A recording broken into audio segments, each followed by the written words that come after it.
Welcome back, everyone. It's David. And just like that, the conference championship field is set. TV execs are drooling over the Aaron Rodgers versus Tom Brady matchup, while Josh Allen versus Patrick Mahomes should deliver fireworks as well, if he's cleared to play. But if not, Bills fans shouldn't be celebrating just yet, since the Chiefs just proved that Henne Thing's possible. We're going to break it all down, and if you like what you see here, be sure to subscribe and follow Lingo Sports on Instagram. Starting off in the NFC, right now the Packers should be viewed as overwhelming favorites to win the Super Bowl.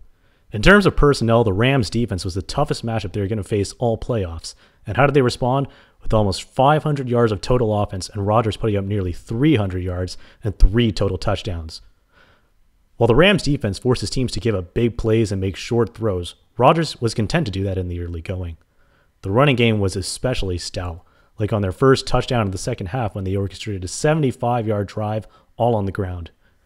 And when that happens, the passing game opens up and Rodgers can hit his targets in stride. The offensive line did a great job of protecting him, but even when it broke down, he still scrambled out of the pocket the way no other QB can. For nearly the entire second half of the season, all we've heard about is how Rodgers has the MVP locked up.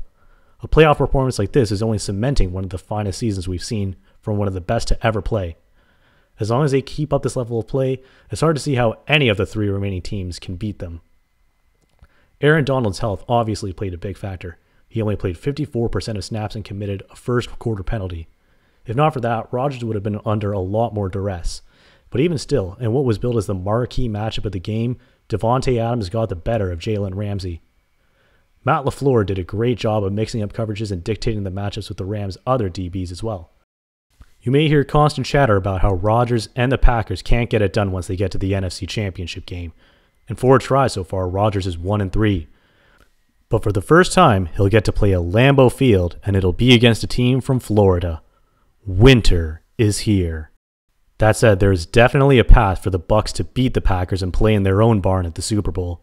Much of the talk following their win over the Saints was on how poorly Drew Brees played, but that's how good the Bucs defense can be when they play up to their full potential.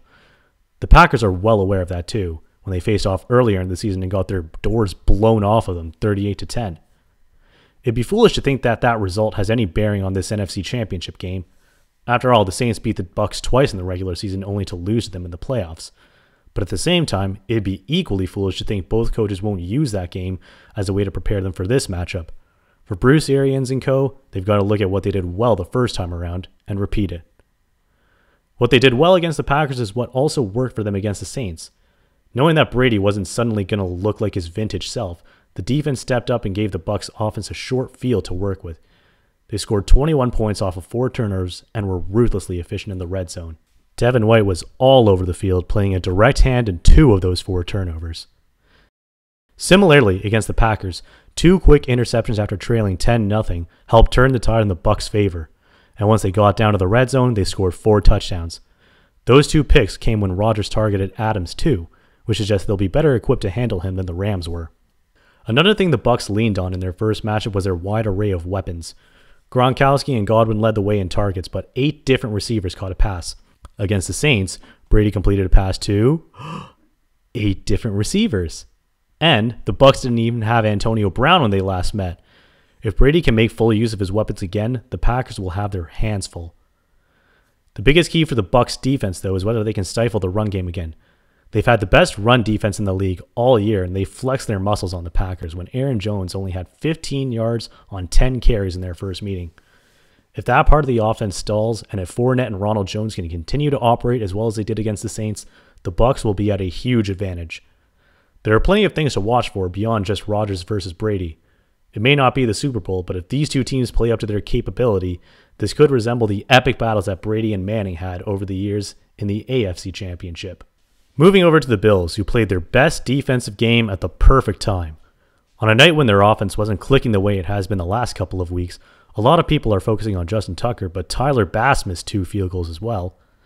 Leslie Frazier put on a defensive masterclass and shut down Lamar Jackson. Everyone will talk about Taron Johnson's pick 6, and rightfully so, but it was Jerry Hughes that led the way on the Bills' D-line. The Bills often brought 6 rushers and blitzes, and Hughes had 7 pressures on his own. Baltimore's usually stout running game never stood a chance.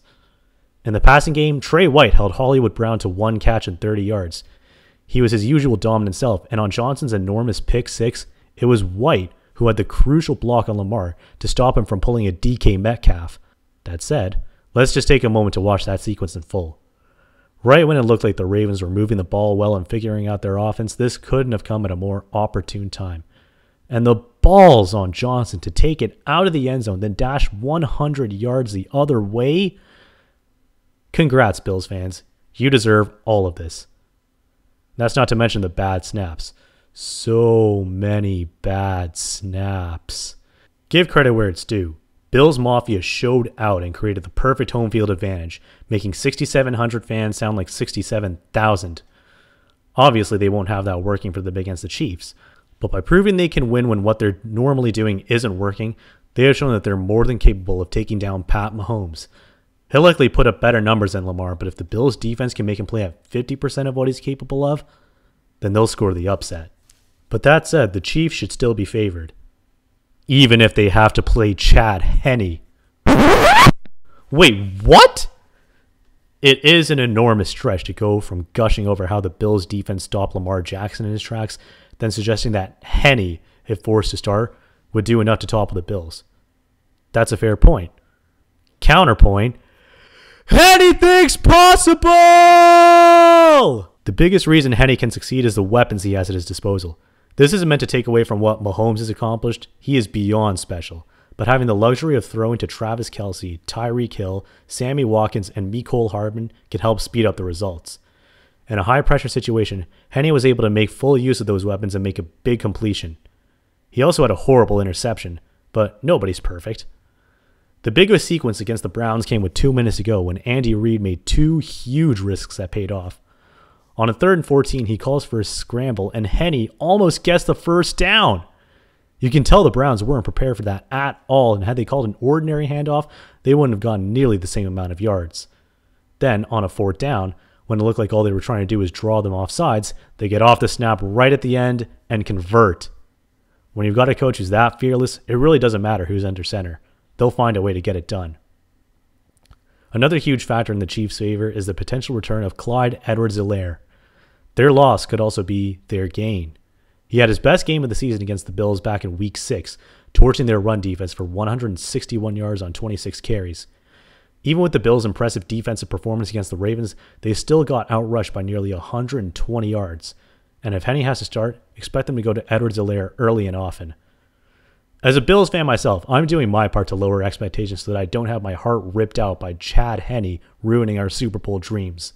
Everyone knows the league is better with Mahomes in it, but having Henne under center would inexplicably make the Chiefs something no defending Super Bowl champion should ever be. A lovable underdog story. No matter who plays a QB though, expect this to be a tight contest between the 2 best teams in the AFC.